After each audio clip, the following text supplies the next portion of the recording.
oturmağı deyil İsa. Efir oturmağı deyil deyirsiniz. Efir oturmağı deyil.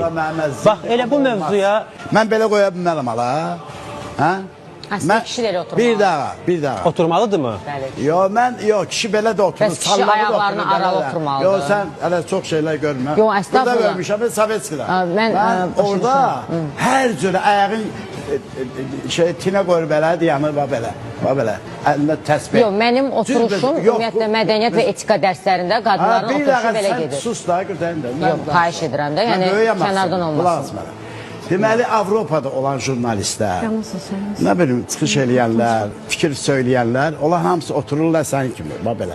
Mən çox dönə-dönə üzr istəyirəm. Mən indi hal-hazırda dərk edirəm ki, niyə Avropanın, bizim 80%-imiz Avropadan belə deyim də. Çünki Avropada olan, baxın görürsünüz, yenə də Avropa, çünki Avropada olan mədəniyyət, Avropada bu mədəniyyət tərzi... Mən durub getsəm, qeyd edməyəcəm. Avropada bir şey... Hayır, biz bir dəqiqə deyən...